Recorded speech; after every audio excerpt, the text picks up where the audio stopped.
Vous êtes dans les studios d'ici Beyrouth pour Ici l'entretien. Je reçois aujourd'hui l'ambassadeur de France au Liban, Hervé Magro. Monsieur l'ambassadeur, merci d'avoir fait le déplacement pour être avec nous dans nos studios. On a beaucoup de questions à vous poser parce que vous ne parlez pas très souvent. La première, c'est celle que tout le monde a à l'esprit. Quelle est votre évaluation du risque d'embrasement général qu'on nous promet ? Écoutez, d'abord, le pire n'est jamais le plus sûr, donc il faut se garder d'être trop pessimiste. Mais nous sommes préoccupés par la situation et je pense que comme beaucoup de nos partenaires, beaucoup de Libanais aussi, bien sûr, j'en ai bien conscience. Et donc c'est pour ça que nous avons l'obligation de travailler plus que jamais pour éviter qu'à nouveau le Liban retombe dans une situation difficile. Oui, je pense que c'est évitable, bien sûr. C'est pour ça que nous travaillons. On sent bien qu'il y a une course contre la montre entre la diplomatie et le militaire. Je ne sais pas s'il y a une course contre la montre. Je pense simplement qu'il y a une situation qu'il faut que nous traitions. On voit bien un certain nombre de déclarations qui viennent de l'autre côté de la frontière, du côté israélien. Nous devons les prendre au sérieux, mais en même temps, nous devons continuer à travailler pour expliquer ce qui se passe ici, et en particulier les autorités libanaises. Et si une guerre éclatait, ou une mini-guerre, comme on dit aussi, que peut faire la France ? Moi, je pense que ce que peut faire la France déjà, c'est d'essayer d'éviter qu'elle se passe. Notre position est toujours la même, c'est-à-dire que notre souci, c'est la stabilité du Liban. Et pour ça, nous devons redoubler d'efforts pour essayer d'éviter que ça arrive. Et je ne pense pas que ce soit inéluctable. Mais vous allez me répondre que c'est bien un diplomate, un diplomate de dire ça, mais non, je ne pense pas que ce soit inéluctable. Simplement, il faut que nous travaillions et qu'avec tous nos partenaires concernés, nous puissions trouver une voie pour répondre à un certain nombre de questions qui sont posées aujourd'hui. Mais il semble qu'il n'y ait pas 36 voix. Le désarmement du Hezbollah, toute la planète le réclame, les États-Unis, la France, les pays arabes, même l'ONU. Et le Hezbollah, M. Qassem continue à dire que pas question. Je pense qu'il y a effectivement, comme vous le dites, et c'est ce que nous disons aussi, aujourd'hui, il y a une nécessité que l'État libanais retrouve le plein contrôle de ses décisions, sa souveraineté totale sur l'ensemble de son territoire, ce qui veut dire aussi qu'il faut que les Israéliens évacuent les 5 points qu'ils occupent toujours. Il faut aussi que nous arrivions à mettre un terme aux frappes régulières sur le pays, mais il faut aussi, bien sûr, que l'État libanais retrouve le contrôle de sa situation intérieure. Mais l'État libanais n'a pas les moyens. Et le Hezbollah refuse, alors que c'est clairement, depuis le mois d'août, une milice illégale. Je pense que de cette question-là, ce que nous avons dit depuis le début, c'est nous sommes en appui des autorités libanaises pour s'assurer le monopole des armes. Et donc notre position là-dessus, elle est très claire. Il faut soutenir les efforts des autorités libanaises. Après, il y a une question aussi interne libanaise à gérer. Nous voyons bien tout ce qui se dit quotidiennement sur le sujet. Mais en tout cas, notre position, c'est nous sommes en appui des autorités libanaises, du président et du Premier ministre pour résoudre cette question de la manière la plus, je dirais, la moins problématique possible pour le pays et pour son avenir. C'est ça qui nous...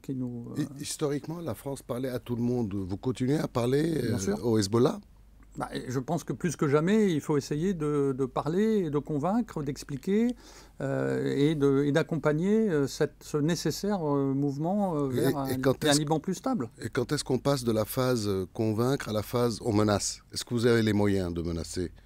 Je crois que vous l'avez bien vu, nous ne sommes pas les seuls. La question, elle m'est souvent posée.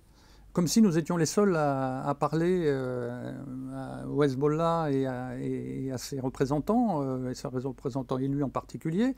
Nous ne sommes pas les seuls à leur parler. Donc ils connaissent bien les conditions, ils sont déjà dans une situation difficile. Donc nous allons continuer à leur parler pour leur expliquer que le moment est venu. Je crois que c'est clair. Alors on a parfois le sentiment que depuis la dernière guerre, la France est un peu moins décisionnaire dans le pays que les États-Unis. Là-dessus... Ou vous êtes plus discret, ou je ne sais pas. Là-dessus, je crois qu'il faut remettre les choses à leur place. Nous sommes aujourd'hui dans un monde où même s'il y a une puissance dominante, mais d'ailleurs, il y en a d'autres. Hein. On voit bien la Chine, on voit bien aussi la relation entre les États-Unis et la Russie, qui n'est pas si simple que ça. Donc, il y a sans doute une puissance dominante, et donc c'est elle qui attire les regards. Mais au-delà de ça, il y a un certain nombre d'autres pays qui jouent un rôle très important, je dirais un peu un rôle d'assembleur. Et la France, en particulier au Liban, a toujours joué ce rôle-là. Et je crois que là aussi, c'est quelque chose qui m'a frappé beaucoup dans les débats qu'on a au Liban. J'ai même entendu récemment des gens s'interroger, est-ce que la France est toujours là, elle n'est plus là, etc. Mais en réalité... Qu'est-ce que vous répondez à ça? Nous ne sommes jamais partis, et nous avons eu toujours, si on compte les visites de Jean-Yves Le Drian, de Jacques Delajugie sur les questions économiques, d'Anne-Claire Legendre, la conseillère du président de la République, qui était là encore en fin de semaine dernière, nous ne ménageons pas nos efforts en soutien du Liban. Évidemment, nous le faisons dans un contexte différent de celui des États-Unis, avec une stratégie sans doute différente, mais nous sommes aux côtés du Liban et nous le restons. Et personne ne parle jamais de l'importance de la coopération bilatérale entre la France et le Liban, mais en particulier dans ces périodes de crise, notamment au moment du Covid, de l'explosion du port, nous avons été là et nous avons été les premiers à être là. Et donc nous ne sommes jamais partis du Liban, nous n'en partirons pas parce que... Donc la France garde son rôle historique. Vous connaissez notre relation particulière oui. avec ce pays. Donc voilà, je pense que c'est pour nous aussi une question de communication et d'expliquer tout ce qu'on fait. Vous voyez peut-être, je suis très présent sur le terrain. Nous avons beaucoup de projets dans la santé, dans l'éducation. Et c'est une partie qu'on ne peut pas distinguer de la partie politique. Donc c'est un tout. Alors vous avez parlé de Jean-Yves Le Drian, on ne le voit plus. Ah ben, vous l'avez vu il y a un peu plus d'un mois. Oui, entre-temps, on le voit moins. On ne le voit pas moins. Jean-Yves Le Drian ne vient pas juste pour venir. Oui. Il vient à chaque fois quand il pense qu'il faut faire avancer certaines choses. Donc là, nous avons eu Jacques Delajugie qui est venu sur des missions économiques. On va en parler de l'économie. On parlait, puisqu'on va parler sans doute de la conférence que nous pourrions organiser à Paris. Vous m'avez piqué mes questions, monsieur l'ambassadeur. Oui, c'est comme ça que ça doit être. D'ailleurs, j'aimerais bien faire les questions et les réponses. Mais peut-être qu'on va changer à la fin de l'interview. Je vous poserai une ou deux questions. Si vous voulez. Je maîtrise difficilement le langage diplomatique, par contre. Oui, moi aussi. Mais en tout cas, voilà, je crois que... Et Anne-Claire Legendre, encore une fois, la conseillère du président. Donc, nous avons été présents tout au long de ces dernières semaines et nous continuerons à l'être. Et évidemment, tout ça en parallèle avec des discussions avec nos principaux partenaires, qu'ils soient américains, qu'ils soient saoudiens, quasi quotidiennement. Alors, vous êtes aussi dans le mécanisme avec les Américains, les Israéliens, les Libanais, la FINUL. On ne sait pas trop comment ça fonctionne. Vous êtes très présent dans le mécanisme? Eh bien, oui, nous sommes très présents. Nous avons une équipe qui est dirigée par un général de haut niveau et nous participons en plein à ce mécanisme. La question du mécanisme, évidemment, on peut se dire que le mécanisme n'est pas assez visible parce qu'il n'y a pas vraiment de communication publique. Mais il se passe des choses sérieuses. Ça a été voulu comme ça par à l'époque, les négociateurs, notamment américains. C'est d'abord un mécanisme militaire, mais c'est d'abord un mécanisme de déconfliction. Il y a beaucoup de sujets qui sont traités par le mécanisme au quotidien dans la relation entre le Liban et Israël. Sans doute que ça doit être amélioré. Depuis le début, nous avons fait un certain nombre de propositions. Sans doute doit-il plus communiquer, c'est aussi un des sujets sur lesquels nous travaillons en ce moment, mais comme vous l'avez vu, désormais le mécanisme se réunit de manière beaucoup plus fluide et à intervalles beaucoup plus réguliers, donc environ tous les 15 jours, ce qui n'était pas le cas au début parce qu'il a fallu le mettre en place. L'accord initial, l'accord de cessation des hostilités de novembre de l'année dernière, en réalité, était assez général. Donc il ne détaillait pas vraiment comment le mécanisme avait fonctionné. Et donc nous le faisons au quotidien. Alors, vous parlez de la FINUL, enfin je parlais de la FINUL. Dans un an, la FINUL s'en va. Est-ce qu'après, il y aura un rôle militaire encore au Liban pour la France? Et si oui, quel est-il? Ce sera le rôle que les autorités libanaises souhaiteront nous voir jouer. Peut-être dans le cadre du mécanisme élargi ou des choses comme ça? Toutes les options sont sur la table. Ce qui est clair, c'est qu'aujourd'hui, nous allons commencer la réduction des effectifs de la FINUL dès les prochaines semaines. Donc, de toute façon, la question va devoir être étudiée. Mais là aussi, dans le cadre de la souveraineté du Liban. Et donc, c'est d'abord aux autorités libanaises de réfléchir à quelle formule nous pouvons mettre en place et quelle place la France et d'autres partenaires peuvent y tenir. Un certain nombre de partenaires européens ont déjà dit qu'ils souhaitaient continuer leur engagement dans ce pays. Donc je pense que nous ne manquerons pas de candidats à rester en appui du Liban. La vraie question, c'est quelle formule et qu'est-ce que les autorités libanaises souhaiteront avoir sur le terrain. Mais en tout cas, nous sommes bien entendu déterminés à rester aux côtés des autorités libanaises. Alors, on va fermer les yeux et les rouvrir dans un an. Comment vous voyez le Liban dans un an? Est-ce qu'il y aura eu le désarmement? Est-ce qu'il y aura eu une paix avec Israël? Paix, on a l'impression que pour certains, c'est un gros mot.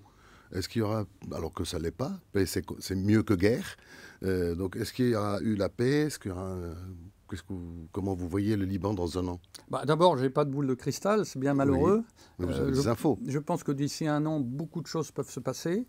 Il y a un certain nombre d'échéances très importantes, en dehors du pays, mais aussi au Liban, notamment des élections que ce soit en Israël, que ce soit aux États-Unis avec les midterms, mais normalement que ce soit ici au mois de mai.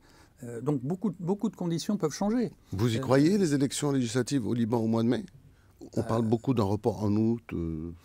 Écoutez, ça aussi, c'est la politique libanaise. C'est difficile pour moi de commenter là-dessus. Moi, ce qui m'importe, c'est que l'élection du président de la République, puis la nomination d'un gouvernement de plein exercice, ont fait que, et les élections municipales, ont fait que les institutions libanaises se sont remises en état de marche.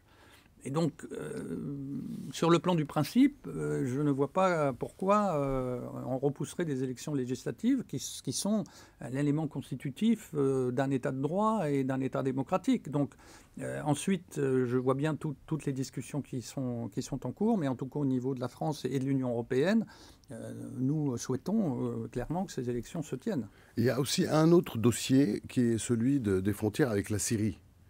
Qui est un gros dossier. Est-ce que vous avez un rôle? Est-ce que la France joue un rôle dans le règlement de cette histoire, de cette problématique de frontières avec la Syrie? Alors, cette question a été évoquée dès la première visite du président Aoun en France, en mars dernier. C'est un sujet qui avait été évoqué, y compris dans la trilatérale que le président Macron avait organisée avec El-Shara et le président Aoun. Et donc, depuis lors, nous n'avons cessé de travailler sur le sujet. Nous avons remis un jeu de cartes de l'époque mandataire aux deux parties. Et c'était un des sujets, comme vous le savez, du déplacement d'Anne-Claire Legendre la semaine dernière, puisqu'elle est venue au Liban, mais elle est aussi allée dans la foulée à Damas. Et nous considérons que c'est un sujet très très important, qu'il faut saisir cette opportunité pour délimiter les frontières entre les deux pays. Il y a toujours des litiges, bien entendu, et on ne peut pas rester dans une situation qui risquerait de dégénérer. Bon espoir, dégénérer, carrément. Oui, parce que vous savez, dans ces histoires frontalières, on tient une colline, on veut en partir, on n'en part pas. Il y a toujours des questions qui se posent. Et donc, nous pensons que ça serait une très bonne occasion, aujourd'hui, qu'il y a eu un changement de régime en Syrie et que le Liban a un État qui fonctionne, de régler cette question. Et donc nous allons continuer dans les semaines qui viennent à travailler sur cette question. Est-ce que vous pensez que les entreprises libanaises auront un rôle à jouer dans la reconstruction de la Syrie? Parce que quand on regarde bien, les milliards de dollars affluent vers la Syrie. Et ici, au Liban, à cause de l'entêtement du Hezbollah, on ne peut pas faire de reconstruction, on parle de guerre. Est-ce que vous pensez que dans ce contexte très morose pour le Liban et soudain, avec la Soudan éclaircie, je l'ai déjà dit, le train syrien, mais je l'ai déjà dit ici, notamment au 14 juillet, et je l'ai déjà dit, le train syrien est en train de partir, il ne faut pas que les Libanais le ratent. Mais ça passe aussi par les réformes économiques. Il faut que le Liban se mette en état de fonctionner, y compris sur le plan financier. On arrive au dossier économique. Le président Macron avait parlé de conférences de soutien à l'armée. Oui. Et de conférences d'aide à la reconstruction ou d'aide au Liban. Ça en est où? On avait parlé de l'automne. C'est un très bon exemple. C'est un très bon exemple. Et je pense qu'il faut que les Libanais le comprennent. C'est un très bon exemple. Nous sommes déterminés, et là aussi c'est un sujet qui a été évoqué dans les dernières visites ici, mais aussi qui est évoqué quotidiennement quasiment avec nos partenaires, en particulier les Américains et les Saoudiens, et d'autres. Et au niveau de l'Union européenne, aujourd'hui, nous ne pouvons plus tenir de conférences tant que le Liban n'a pas fait un certain nombre de gestes, et notamment de réformes. Pour nous, il est aujourd'hui impossible de réunir une conférence, notamment sur le plan économique, si les partenaires n'ont pas une visibilité sur le système libanais. Et puis personne ne va donner de l'argent à un pays où il y a 2 armées, entre autres. Et sur l'aide à l'armée libanaise, les Américains aident. Les Français aident. Les Américains aident, les Français aident, beaucoup de partenaires aident, notamment beaucoup d'Européens. Moi, je voudrais à cette occasion, saisir cette occasion pour dire qu'il faut aussi que les Libanais se rendent compte que l'Union européenne et ses États membres est le premier soutien économique au Liban. Je crois qu'on n'en parle pas assez parce que l'Union européenne est évidemment considérée comme politiquement pas très importante et acquise finalement. Mais il faut que, je pense, les Libanais en soient bien conscients. La délégation de l'Union européenne y fait un travail remarquable sur de nombreux sujets. Chaque État membre a beaucoup de coopération et en particulier au niveau de l'armée. Donc oui, cette conférence pour les forces armées libanaises, elle est importante. Et d'ailleurs, elle est aussi importante parce que nous souhaitons qu'à cette occasion, on parle aussi des forces de sécurité intérieure. Parce que comme vous le savez, en particulier en ce qui concerne le redéploiement des forces armées libanaises dans le sud du pays, il va bien falloir, d'une part, recruter, mais d'autre part aussi faire bouger un certain nombre d'unités qui aujourd'hui remplissent des fonctions qui ne sont pas nécessairement celles d'une armée. Et que si on veut les faire bouger, il faut que la sécurité soit assurée et il faut renforcer les forces de sécurité intérieure. Donc cette conférence a ces 2 objectifs. Il y a déjà un groupe qui se réunit au niveau militaire, qu'on appelle selon un acronyme que nos militaires aiment beaucoup, le MTC4L, donc un mécanisme de coordination de l'information sur ce que chacun fait en termes d'aide militaire, qui va se réunir d'ailleurs bientôt à Beyrouth et qui suit au jour le jour l'aide à l'armée libanaise. Mais cette conférence, elle sera là pour réaffirmer le soutien de la communauté internationale à ce renforcement. Et en termes d'investissement économique, on avait parlé à un moment des investissements dans l'électricité, des investissements dans le pétrole. Total, ils ont disparu de la circulation. Non, Total n'a pas disparu de la circulation. Ils sont toujours là ? Bien sûr, ils sont là. Et puis, comme vous le savez, il y a eu un accord récemment avec les autorités libanaises pour une nouvelle campagne sur un nouveau bloc dans le sud. Donc, non, Total est toujours là. Et puis, en ce qui concerne les investissements, on en revient au même sujet. C'est qu'aujourd'hui, comme vous le savez, le Parlement est bloqué. Et il y a un certain nombre de lois qui sont bloquées, y compris la loi sur les partenariats publics-privés, qui a été votée, mais je comprends que tant que le Parlement est toujours en session formelle et que la session qui avait été ouverte n'a pas été refermée, cette loi reste un peu en l'air. Et cette loi, elle est indispensable. Demain, après-demain, va se tenir une conférence sur les investissements privés au Liban, mais il faudra que ces investissements privés trouvent dans ce pays les conditions pour pouvoir venir, et en particulier ces législations-là. Donc j'en reviens toujours au même sujet. Il faut que le Liban avance sur les réformes, c'est indispensable, et c'est lié à toutes les questions que vous avez posées, la question syrienne, la reconstruction et tout le reste. Alors quand vous êtes entre diplomates, qu'est-ce que vous vous dites en privé que vous ne pouvez pas nous dire en public ? Beaucoup de choses. Par exemple. Et d'ailleurs, c'est pour ça que je ne peux pas les dire en public, puisque je les dis en privé. Non, je pense que très, très sincèrement, notre sentiment général, c'est que ce pays a un tel potentiel. Sa qualité humaine, la qualité qu'on voit partout. Alors évidemment, on parle de la diaspora, mais même au Liban. Et donc je crois qu'en réalité, avec tous mes collègues, ce que nous partageons, c'est un peu un sentiment de frustration parce que nous sentons que ce potentiel ne demande qu'à s'exprimer. C'est toujours l'histoire des trains qui partent sans nous. C'est un peu ça, et ce que je dis toujours, c'est que nous avons, comme vous le savez, une très forte coopération en matière éducative.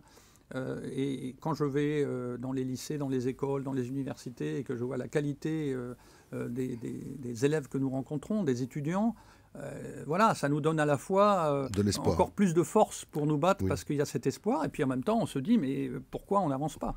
Alors, une petite question ou deux pour terminer. Ça fait un peu plus de 2 ans et 2 mois que vous êtes à Beyrouth. Vous avez eu une guerre, vous avez vécu une guerre. Oui. Si c'était à refaire, vous diriez non, non, non, moi je prends les Seychelles, ou vous diriez oui pour venir au Liban? Bah, moi, je suis mal placé pour répondre à cette question parce que je suis un peu de la région, comme Oui. vous le savez. Je rappelle que vous êtes né en Turquie. Voilà, j'ai la Méditerranée pour moi. Voilà, et je trouve d'ailleurs que c'est vraiment un sujet que nous n'arrivons pas à bien traiter. Cet espace méditerranéen, c'est un espace commun. C'est notre avenir. Je sais qu'il y a beaucoup de Libanais qui regardent l'ensemble arabe, Oui. le retour du Liban dans son environnement arabe, mais il ne faut jamais oublier que le Liban, c'est aussi l'ouverture vers l'Ouest, c'est l'ouverture vers l'Union européenne, c'est la Méditerranée. Et donc nous partageons un destin commun.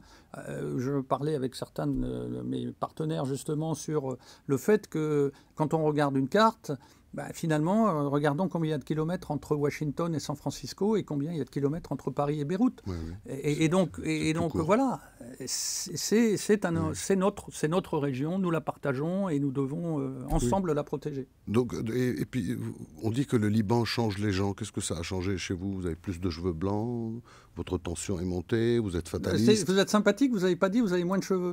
Non, vous avez moins de cheveux, je n'avais pas remarqué. Je ne sais pas, il faudrait poser la question à mon épouse, qui d'ailleurs est restée avec moi pendant toute cette période de crise. Donc, Oui. Mais non, je pense que le Liban, vivre au Liban, c'est aussi se rendre compte à quel point cette relation est forte entre nos deux pays. Et c'est quelque chose, moi, comme vous le savez, je ne suis pas un spécialiste du Liban. Je suis venu 2-3 fois en mission au Liban dans ma carrière diplomatique, mais j'avais pas plus que ça. Mais j'avais, comme beaucoup de Français, cette idée que le Liban, c'était un pays ami, un pays proche, mais quelque part de manière un peu voilà, théorique. Or là, on s'aperçoit qu'effectivement, ce pays a une proximité, et il y a une proximité dans les valeurs aussi, et ça c'est important de le rappeler, ce qui fait que quand on est au Liban, on se sent chez nous tout en étant au Liban. Eh bien, vous êtes le bienvenu, restez chez nous alors. Merci Monsieur l'ambassadeur d'avoir répondu à nos questions. Merci d'avoir restez sur Ici Beyrouth, vous allez revoir l'émission, des extraits, et puis vous allez voir toute l'actualité qui est très dense ces jours qui viennent sur l'ensemble de nos plateformes, nos sites. Merci.